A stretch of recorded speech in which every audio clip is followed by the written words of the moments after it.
Welcome back to another edition of the Disney Dish podcast with Jim Hill. It's me, Len Testa, and this is a show for the week of December 3rd, 2018. We hope you've been enjoying the episodes Jim and I recorded while we're walking around the parks.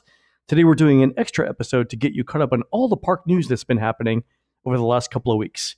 And speaking of walking around the parks, here's the guy who once advised me to say I lived in a gated community when in reality I was in prison. One Mr. Jim Hill. Jim, how's it going? It made it that much easier to get baked goods that included tools. It was an escape attempt. It was home improvement, Len. Oh, I live in a gated community. Oh, yeah, really? Where? Rahway. Yeah. Right. There we go. All right, Jim. First, every show should begin with a round of self-congratulations. Earlier this year, we said that Disney was considering names for its new DVC resort at Fort Wilderness, and that the lead candidate name was Reflections, a Disney Lakeside Lodge. Verily, I say unto you, dear listeners, it has come to pass. That is the name that Disney picked for its new resort. Jim, what do you make of this? This is Disney resorts heading in a different direction. the retirement community direction? Jim, I got to say, is Cocoon going to be the movie that they play every night out by the water? Well, then they haven't acquired Universal. Not yet, but it's entirely possible.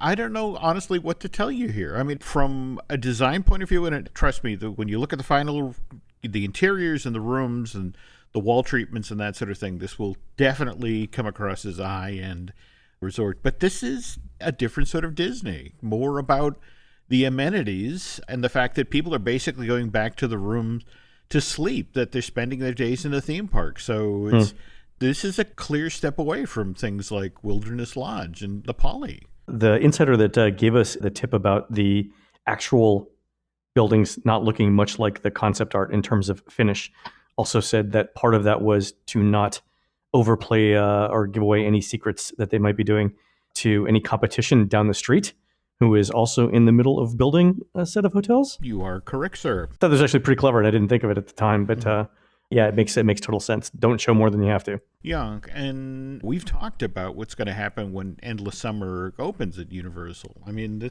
between the price point and what they've decided to do there, this is genuinely a game changer. It'll be interesting as we get further along here and Disney sort of opens the kimono to find out more about this particular resort. Definitely. And speaking of resorts, Disney also announced the name of the Coronado Springs building as the Grand Destino Tower, with an opening date of July 9th, 2019. Jim, first question to you. How many times will we say Gran Torino Tower instead of Grand Destino Tower by mistake? Well, how many of us are practicing our gruff, crabby Clint Eastwood impression? Get them kids off my lawn. Actually, the Destino Tower, there was the famous collaboration between Walt Disney and Salvador Dali that in Walt's time never came to fruition, but Walt's nephew Roy, in the years before he died, actually got a short made of Destino. I'm told that Disney for years has been trying to figure out how to monetize all of the artwork that Salvador Dali did for this project. And part of the reasons that they did the short was to make sure that they retained the rights to this artwork. I'm told expect lots and lots of displays of this artwork in the hotel, which features a number of ballerinas with baseballs for heads. Right up there with the melted watches, Len. Also, the gift shop in the lobby will feature a good portion of this artwork as well, available in coffee mug and T-shirt. I've looked at the concept art for the rooms, and it does echo some of the architectural and theming details that we saw in the lobby concept art, particularly around the gating and the use of stone and wood, things like that. That said, it doesn't look particularly themed. It's certainly not as themed to the desert Southwest as I think the regular Coronado Springs rooms. But again, we'll see what the actual rooms look like. I did book a couple of rooms for opening night, and the thing I was surprised at was the price of these. So in the tower, a standard view room was going for around $255 a night with tax. So $280, $290 with tax. In terms of the different views, you've got a tower standard view. You've got a tower water view. So remember, you got two sides to the tower. Those go for $312 plus tax. If you wanted those with king beds instead of the standard queens that they come with, it's $324 and $334 respectively. The thing that I found interesting, though, was this is going to have club level access. So there'll be some sort of concierge level in the main tower where you can get snacks throughout the day like they have at the other Disney's resorts. For a moderate, that's interesting. How does this stack up from a price point? Well, yeah, that's what was interesting. So club access, $363 a night with tax. So right at $400 a night. Okay. With tax there. It was definitely less expensive than I expected it to be for club level access. Now, granted, it's a moderate room. It's going to be around 320, 330 square feet. I'm guessing somewhere in there. Not not the same size as a deluxe. Which is typically closer to 400. But club access and gondolas for $400 a night, I can kind of see that. While the tower has been constructed, we've also been seeing a change out of the rooms around the rest of the resort. Right. When you and I did our event back in 2017 to coming back and doing the event just this past month, went from old style room to new style room, and man, those are nice looking rooms and definitely a cleaner, more modern feel. How long do they stay at that price point, especially with the gondolas? That's going to be interesting. You mentioned the new rooms. A couple weeks ago, Laurel and I stayed at one of the new All-Star Movies rooms that we talked about it earlier, but they've been refurbished to look like the rooms at Pop Century with the vinyl hardwood style floors, the fold down Murphy bed, the brand new bathroom and everything. And I loved the room. I think it's fantastic. I think it's really, really good, especially at that price point. The one thing that I thought was interesting, and I want to get your take on this, is this. We talked about before where having carpet in a hotel room means that the dirt gets trapped in the carpet, right? And it's hard to clean and they fade, right? The downside to not having carpet, though, is that you're still tracking the same amount of dirt into the room. It's just ending up on your feet instead of in the carpet. And so the thing that I found myself doing before I went to bed was taking one of the hand towels, putting it down on the ground, and then basically wiping my feet off before I got into bed so I wouldn't track dirt on the sheets. I would like to see some sort of mat or something in front of the beds so that we can do that rather than bringing dirt into the bed. What do you think? Or is it just me being Felix Ungarish in my cleanliness obsession? No. I mean, I genuinely hear what you're saying, but the hard reality is the average Disney World guest, when they finally make it back to the hotel room, they're so exhausted, they're falling into bed, sometimes fully clothed. Yeah, fully clothed. Yeah, sunscreen still on. Yeah, I get it. This is just me. In the very same change out of going to removing the carpeting and going with the faux wooden floors, to also go into the bathroom and see that we're no longer in the world of the individual shampoos and conditioner. Right. That was the same thing too. They had the bottles full of each of those things. I actually didn't mind that. And the reason why I didn't mind it was I liked the overall design of the bathroom much better. Now, for one thing, did you notice they got rid of doors on hinges and went with a sort of exposed pocket door, an exposed sliding door? But it actually forms a fairly tight seal. My big complaint with all new room designs that use sort of a sliding door for bathrooms is that the door never actually shuts. It just sort of covers an opening with a gap of like an inch or two. That drives me up the wall. But these doors that Disney's using in their values are much more fitted and they close much more tightly. So I like that quite a bit. I also like the new shower design in that it's glass sliders instead of curtains. Curtains get mildewy. They invariably, when you turn the hot water on, everyone's experienced how the curtains will blow in towards you because of the way convection works. These don't have any of those problems. I really like the new design of the rooms. I think they're fantastic. In our lifetime, it's been kind of fun to watch the Disney go from the straight shower curtain to the bowed shower curtain, sort of taking in the ever-expanding American physique. And that's the thing of this new sliding glass thing, is the whole notion of there are those guests who aren't going to find this as comfortable to bathe in.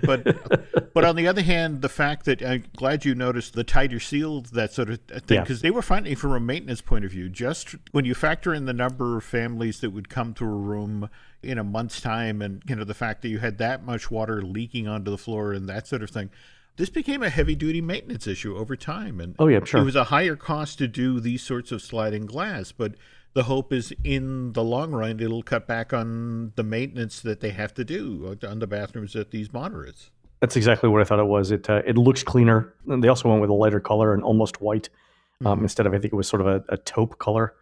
for the old tile. Mm-hmm. It looks much cleaner, looks more modern, looks more fresh. Like I said, I really like it.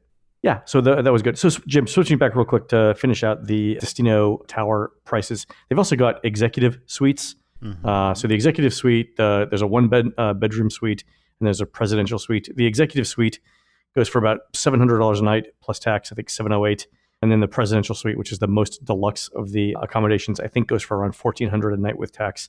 That one has 2 queen beds and a queen sleeper sofa. Sleeps 6 adults. Everything else is up to 4 adults, except for the king beds, which obviously sleep 2. Those aren't terrible prices, I don't think.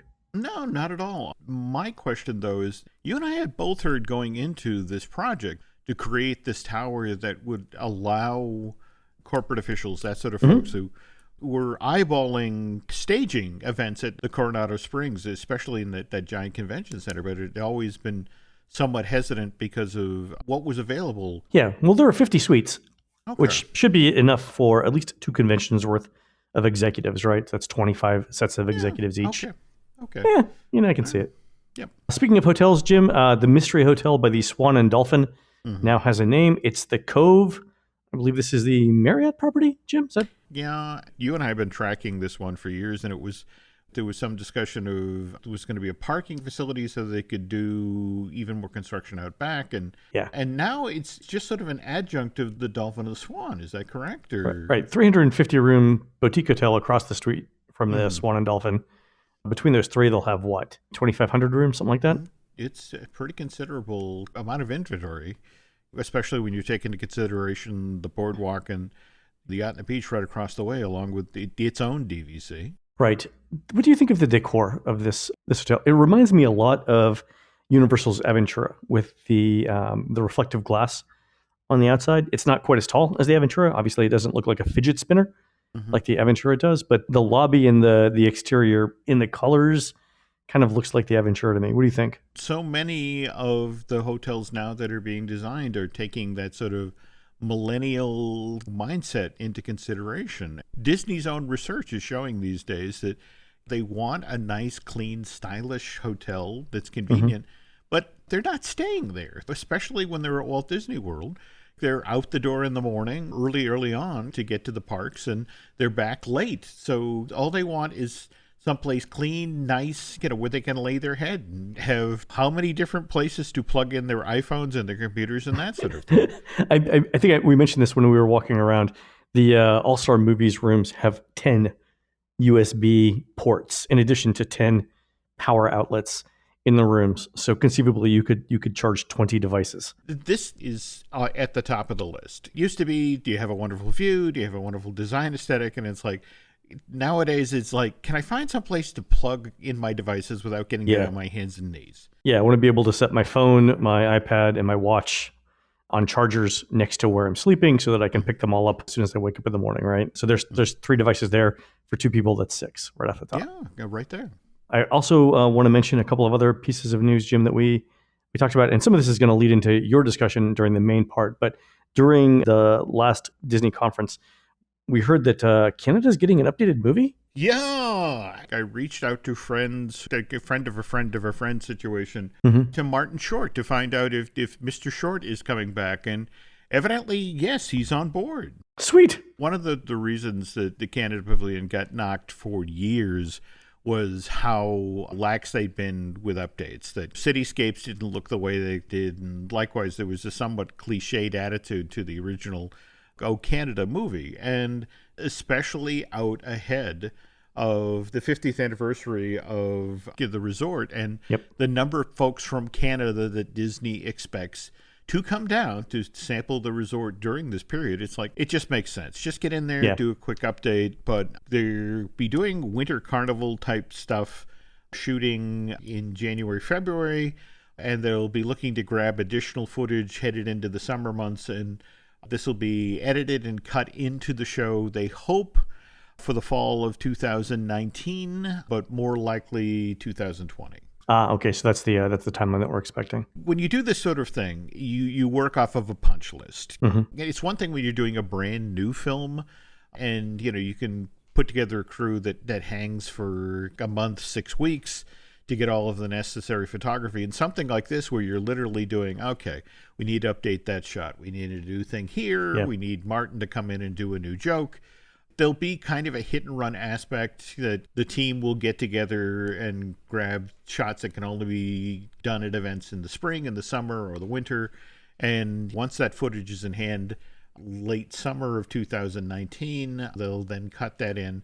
But I guess there's some discussion of updating the O Canada song, finding yet another singer to come in. Epcot will be the park you have to go for the 50th anniversary. That's what they're preparing for here. Yeah, that's it exactly. Speaking of Epcot, we finally got a name for the Remy ride.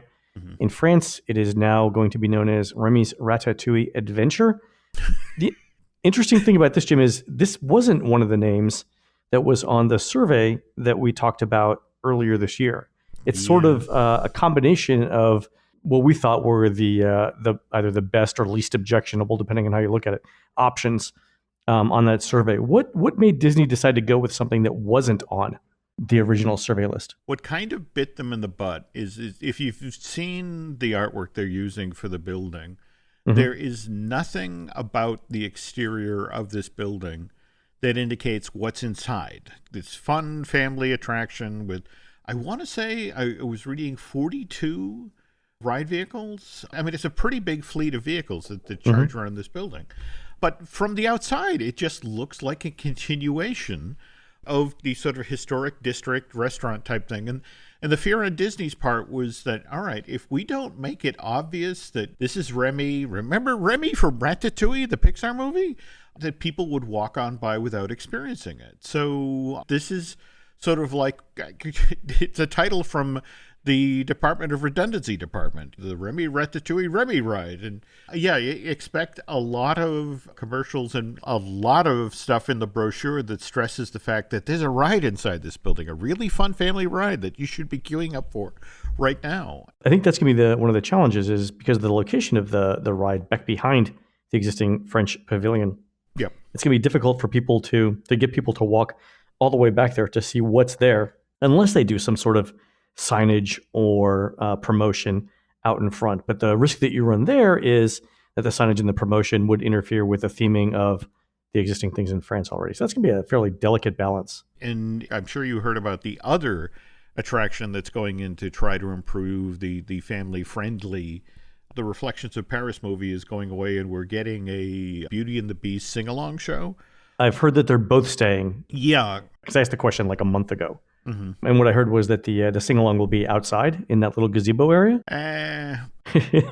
Is this the thing where you recap the Bull Durham speech about the team moving in a different direction, and they're bringing up a catcher from the minor from AAA that's or from Single A that's not going to probably not going to work out.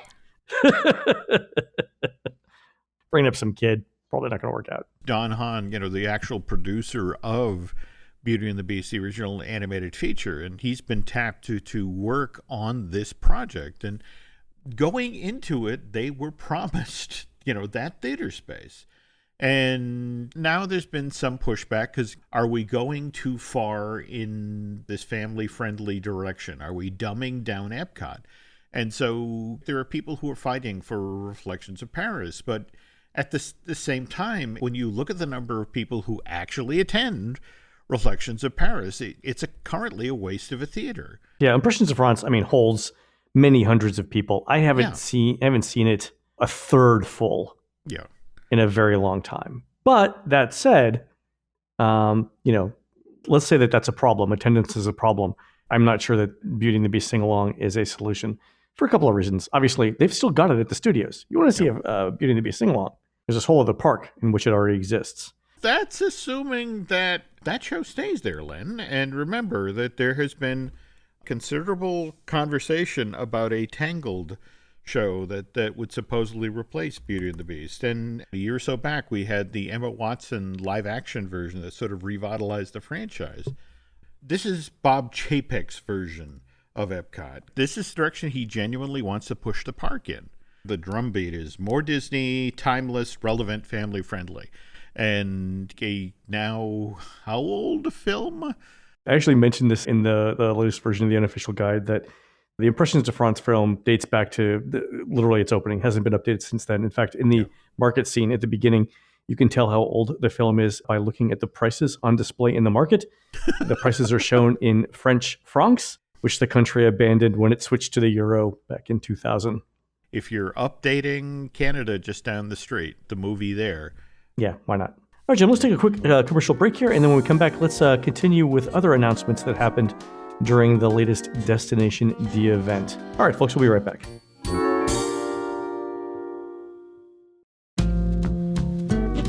All right, Jim, we were talking earlier about all of the different things that Disney announced at the latest Destination D event.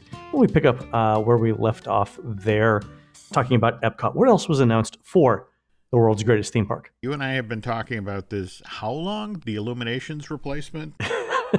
Yeah, a couple of years. And it's in all honesty, the announcement of the Illuminations replacement had been written by Disney's PR team many months ago. It just they never pushed the publish button on the blog. When we finally saw the original concept art for the redo of the park that Chapek was pushing, when you looked at the edge of World Showcase Lagoon and saw the fountain component and that sort of thing, it was very obvious that the long in the making redo of Illuminations was going to be huge, and they were going to need an interim show. And the nice thing about this announcement Bob made back on November 17th is he finally confirmed it. When Illuminations Reflections of Earth ends in the summer of 2019, and using the Len Testa definition of what summer is, September 21st, is that? The last day of summer, yeah. Yeah, the new show, Epcot Forever, it's supposed to go live October 1st of 2019. So that's fall. What Disney supposedly will do, they'll announce that Reflections of Earth will be ending on Labor Day, and then the plan's already in place. The effect of, oh my God, demand has been so great that it will continue well in, at least 3 or 4 weeks into September, and then you'll get a week to 10-day period where there'll be a transition and the new show will come in. But people need to be aware that there's going to be a step down. Got confirmed from the entertainment team that the Dreamfinder and Figment will be featured in the show. In fact, in the iteration that's he's supposed to introduce the show, the Dreamfinder, and will be the narrator for this thing. But it's built around music from a lot of the Future World pavilions that we knew and loved from the 80s. Yeah, so this is actually an homage, a kiss over to the people who like the original version of Epcot. I'm a little bit surprised that they announced this, Jim, for a couple of reasons. One, Dreamfinder doesn't exist in Imagination anymore. I mean, there's a couple of sly references to it. Yeah. But he's no longer there. And then for Disney to be referencing attractions and scores or soundtracks from attractions that no longer exist is bold. What are they thinking here? 2 things. One is the show starts October 1st, 2019. Right now, what we're hearing about the opening of Galaxy's Edge over at Disney's Hollywood Studios is that's late December. December 21st. Yeah. Late fall. There we go. Somebody's going to be out.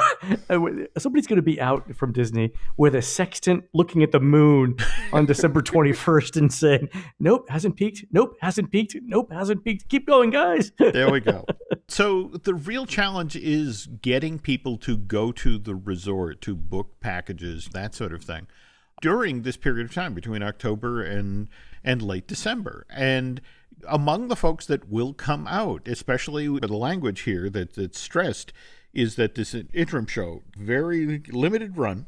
Yep. So if you're a huge Epcot fan, you want to get out to see the show. And now, if you read the description from the press release, it begins with a spark of imagination that swells into an epic spectacle of fireworks, music, lighting, lasers, and special effects kites. Special effects kites. I didn't catch that in the original release. Yeah, and you know why there's special effects kites, Len? Because they're not drones?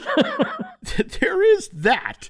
We jump ahead to the nighttime spectacular that will open in 2020 as the replacement for Epcot Forever. Here, we get a show that celebrates how Disney music inspires people around the world. All right, so I know you've been kind of dreading the whole notion of a character-driven show, but this is what this is. Yeah, I looked at the concept art and I saw Aladdin and I think, was it Mulan? Yep. And other characters, and it just kills me. All right. I mean, basically, this is Fantasmic mixed in with World Showcase. I have strong feelings about this. If you look at the way this show is described, you have massive floating set pieces, custom-built LED panels, choreographed moving fountains, lights, pyrotechnics, and lasers. You hear that the show is built and based on water.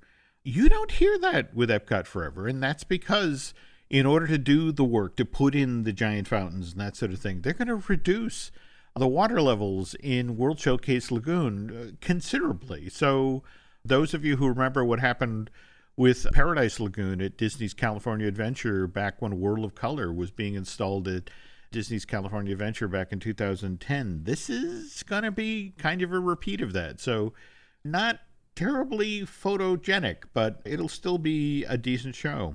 The other thing that frankly sort of sticks out in both shows, or at least the initial, is absolutely no mention of drones, which is kind of bizarre given that we've got that great show that opened at Disney Studios Paris this past summer as part of their summer-long superhero summer. And Sure. This is what was loaded into the Cinemagic Theater, the Marvel Superheroes United show. There's this amazing film of the show on YouTube right now where at the 16-minute mark you see this moment where Doctor Strange supposedly on stage uses his magical powers to levitate a full-size car. And it always wows the audience because they think that's a full-size car. But no, Len, it's not a car. It's a drone. Oh. All right. So for our listeners, the name of this YouTube video is Marvel Superheroes United Disneyland Paris Marvel Summer of Superheroes HD 1080 P60. Yep. Merrill Lynch, Pierce, Fenner, and Smith.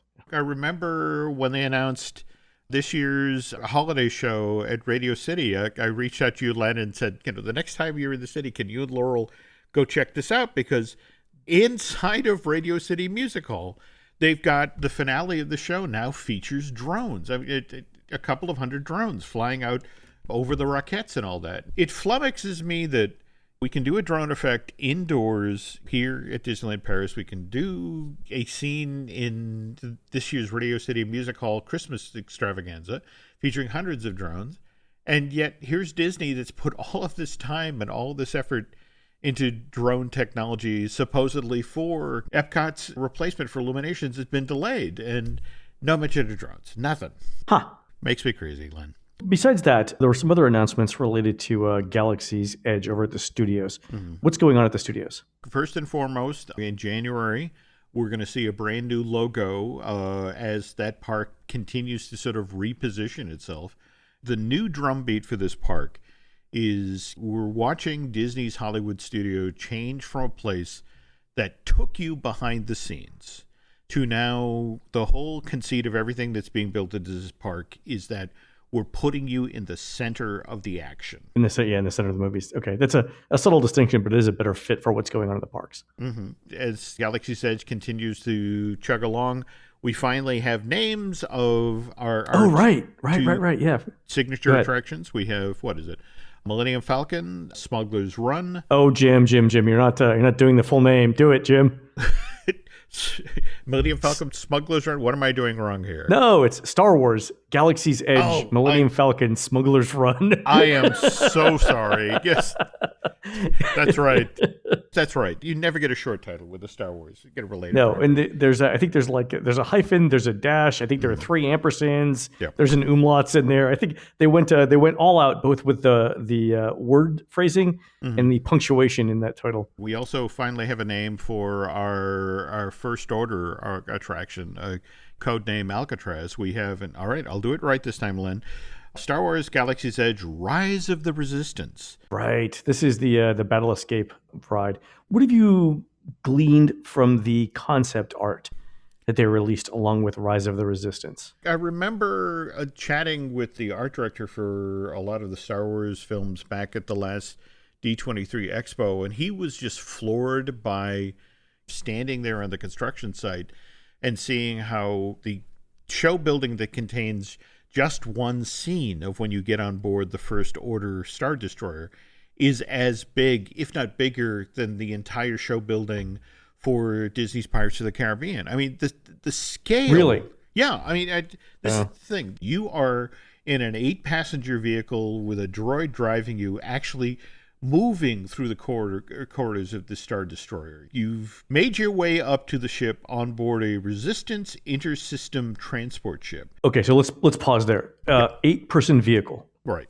not 30-person vehicle. No, they showed this transport vehicle at the expo. It was hidden away in a glass case. But the notion is you start off being recruited in the forest by Poe Dameron's crew in that fleet of X-Wings that are hidden in the trees.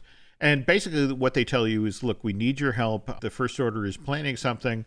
We have a transport vehicle hidden in the ruins. And if you would head over there and join the Resistance, we'd love to have your help. We're going to try to infiltrate the First Order, get up on this destroyer and find out what's going on. So you go over to there and you get on board this vehicle. And there you have sort of the Star Tours moment where you get into a hangar on board the Star Destroyer. And then you'll basically deplane your vehicle, and then this is the moment we've been hearing about for a while now. You'll step out of the vehicle you flew Okay, up let me to. pause there. You will definitely step out of the vehicle. Yes, you will. Where'd you hear this from? Chatting with the gentlemen who are working on the project. Okay, all right, go ahead. And there's a video that the D23 Bob Chapek ran as part of his presentation. It's available online now.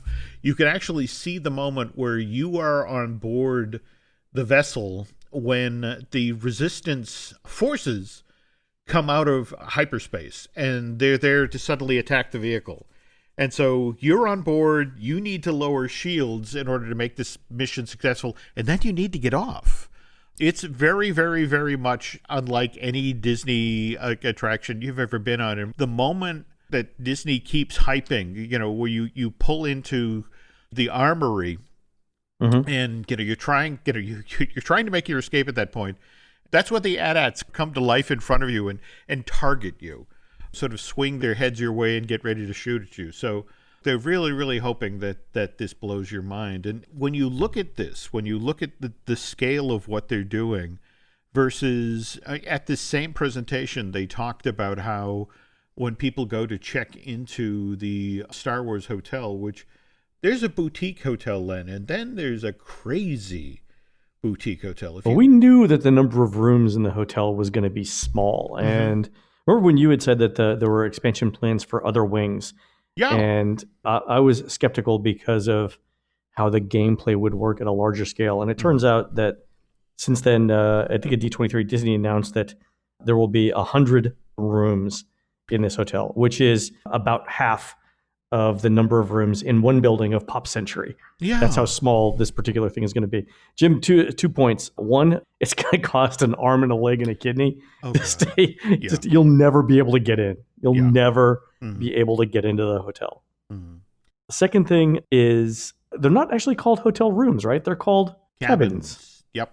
Yeah. Well, again, this is the cruise line on steroid, But the interesting thing is that when you check into this hotel, we've got your luggage and that sort of thing. If you and your family would step into the pod that will take you up to the luxury ship that's circling the planet right now, and you literally get on board a pod that, in the style of the old hydrolators, coupled with sort of vibrating floor and to give you the sense that you're actually traveling somewhere, but marry that to the Hogwarts Express over at Universal, where you can look out the window and see the way you're traveling up to the hotel, and when the door opens up on the other side, you're stepping into the lobby.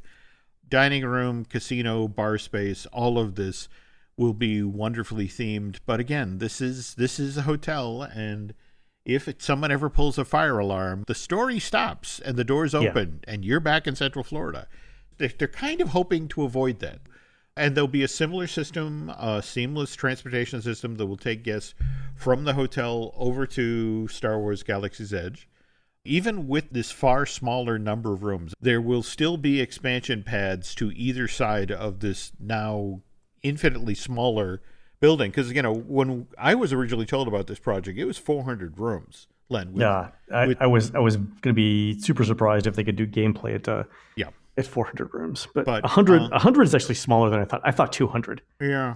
But Jim, do you know how much that's going to be per night? I do not want to imagine. On the other hand, I really do want to experience this because it's everybody who's ever watched Westworld has wanted this experience at a Disney theme park, and now finally it's almost here. Yeah, a couple of years, right? Yeah. If it's less than $1,000 per person per night, I will be shocked. Mm-hmm. We'll see. We'll see what happens. Jim, one more piece of news before we wrap up this episode. I understand that Disney announced at Destination D that John Williams will be doing the score. John has written a theme for Galaxy's Edge that they will, in fact, he himself didn't direct, the score. In fact, the London Symphony Orchestra just recently actually recorded this piece, and this overall theme will be woven in with music we know and love from the 7, 8, 9 Star Wars movies that have been made so far, if we factored in Rogue One and Solo. Sure. But yeah, it shows the almost insane level of detail and Disney's willing to go to on this thing, and kudos to them to persuading, because Mr. Williams has definitely been cutting back on his assignments on his work. Yeah, yeah, it's good. I mean, it's good to see the continuity there. The scores are iconic. The music is an integral part of the experience, and getting John to do it is a fantastic coup for Disney. I'm looking forward to it. I think background music is a huge part of any Disney theme park experience, and getting the guy that did the original music to contribute to this thing is only going to help. I agree. As if it needs help. All right, Jim, let's wrap it up for this particular episode. We've got plenty more things to talk about on the next episode, including all of the stuff that we did in the parks the last time we were together. Let's do that on a future episode. How's that sound? That works for me. All right, folks, you've been listening to the Disney Dish podcast with Jim Hill. We are produced fabulously by Aaron Adams. Please go on to iTunes or Stitcher and rate our show and tell us what you'd like to hear next. For Jim, this is Len. We will see you on the next show.